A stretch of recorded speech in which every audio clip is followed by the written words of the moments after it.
Hello dear students, welcome to the online class for the students of BA Part 1st English Literature. In this video we are going to study the poem On His Blindness composed by John Milton. The text of this poem is on your screen and the opening line of the poem is, "When I consider how my light is spent ere half my days in this dark word and wide, and that one talent which is death to hide, lodge with me useless, though my soul more bent to serve there with my Maker, and present my true account." In this poem, the poet, as I have told you, that in this poem, the poet is rejuvenating his faith in God, and Milton went totally blind in 1952 at the age of 44. Here, the word light in line number 1, light here means eyesight, and light is spent means this clause presents a double meaning.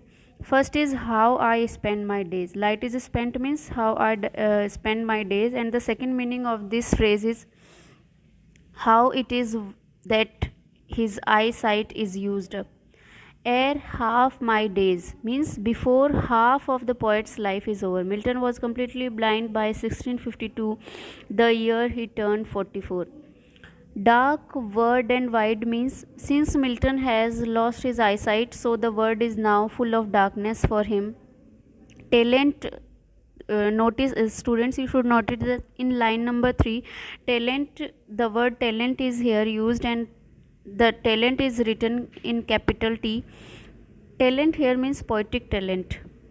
Useless means unused. Due to his blindness, Milton cannot use the poetic talent. Therewith means by that means or by that talent. Maker, the letter of the word maker is capital M, and maker here is used for God. So in these lines, line number 1 to 8, the poet is rather impatient, and he is quite pessimistic. He feels that the poetic talent which God has bestowed upon him is now useless, and he wants to serve God by writing, but due to his blindness he is unable to do so. Milton gets rather impatient at the thought of his blindness. He says in line number 1, "When I consider how my light is spent," means when he thinks about his blindness, and ere half my days means before completing his half of his age, the word became dark and blind for him, and that one talent means that poetic talent which is death to hide, lodged with me useless. And he is saying that blindness prevent him from using his poetic talent by writing something great to glorify God. He has a keen desire to serve God by using his poetic talent, because he knows that God wants man to use his God-given power, or he may be punished. He is saying, though my soul more bent to serve there with my Maker. He is saying that my soul is more considerate towards the God and present my true account. And he is saying that I am very eager and I am very in impatient mood to serve to God. But here Milton doubts if God would be just in demanding work from a blind man like him, and that's why he is using the words my true account, lest he returning chide. He here means the God. He is saying that there would be a situation when God would chide him, God would provoke him. Does God exact day labor light denied? Here the poet wants to say that God is rebuking him, and he is asking, does God exact day labor? Exact means demand. He is asking to a question to himself, and he is saying, does God wants me, does God demands me day labor, and God denied me of light, means my eyesight is gone. In this situation, does God is so cruel that he demands me labor that he demand me poetic talent, I fondly ask. So this is the paraphrase of line number 1 to 8, in which the poet is rather impatient at the thought of his blindness, and he is asking himself a question. This sonnet is quite very personal, and that's why the poet is asking a question, that does God demand me labor while my eyesight is gone? He wants to present his true account, but his blindness curbs on his efforts. The poet feels that now, due to his blindness, this talent has become useless, although he admits that his soul has more dedicated to God and ready to serve quite faithfully. So the lines are perfect in their lyrical quality here, and here the poet compares his soul to his mind, talent to his poetic talent. The next part of the poem, that is called sustain, means the last 6 lines of the poem start with the lines, that murmur soon replies, God does not need either man's work or his own gifts, who best bear his mild yoke, they serve him best.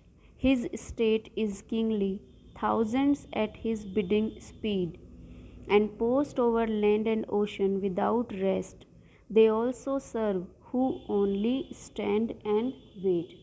Here, fondly means foolishly or unwisely. Patience means Milton personifies patience, capitalizing it and having it speak. God does not need either man's work or his own gifts means God is sufficient unto himself. He requires nothing outside of himself to exist and be happy. Yoke means burden or workload. Post means travel. Here, Milton's attitude of doubt passes off in a moment. His inner conscience rises up with its faith in God's justice, and his inner faith speaks the answer that God does not need either man's work or his own gift. He realizes that God does not need man's work by way of service to him, nor does he care whether man uses his gifts. He is the King of Kings. And in these sustained part of in this sustained part, the poet is saying that who best bear his mild yoke means the person who best bear or capable to attend the mild burden of the poet, they serve him best means they are the best server to God, who silently bear the mild burden, mild workload of God. His state is kingly means he is here referred to the God. The poet is saying that he is a king of kings, his dominion is over the universe, and he has thousands of angels doing thousands at his bidding speed, and post means travel over land and ocean without rest. The God is so majestic, the God is so omnipotent that he has thousands of angels doing his bidding at all times, flying over land and sea. He has thousands of others who stand by his throne and sing his praise. The latter two are as good as beloved as the active angels. So, patient submission to his will is the best service to him, and that's why he is writing the last line of the poem and in concluding line of the poem, that they also serve who only stand and wait. This means that patient submission to God's will is the best service to him. Even after losing his eyesight completely, the poet is so hopeful to present his true account for God. And in these sustained lines, he is saying that God is like a king of kings, and thousands of angels serve him day and night over earth and sea. Service to God consists not only in active work but also in patient resignation to his will and dispensation. Milton thinks that he should also serve as the angels who only stand and wait for their turn. The poet feels very satisfied with this idea, and the central lesson of this poem is that man must actively perform his duties. Whatever the work God assigns, one must devote himself completely to the wish of God and complete those duties without making any complaint. Though blind when he composed his greatest poetry, John Milton could think. Over a period of 4 to 5 years, he dictated to one or another of his daughters the epic poem Paradise Lost.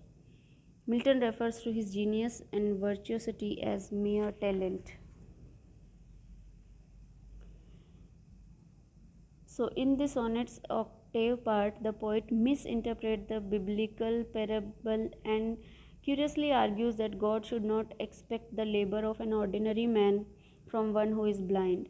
The pivotal volta meaning emerges with the final word prevent. Patience intervenes with prevenient grace. It is thus providence that foretells the rebellious complaint before it can be uttered. So, in this poem, the poet is showing us his firm faith in God. And as I have told you that this sonnet is Petrarchan sonnet, and this sonnet has the rhyme scheme of ABBA, ABBA, CDE and CDE. Whereas we talk about the theme of this poem is based on the theme that God judges human whether they labor for him to the best of their ability. The poet is sure that God rewards the faithful services even if one is not ready to do that. So that's all about this poem, students. Thank you all.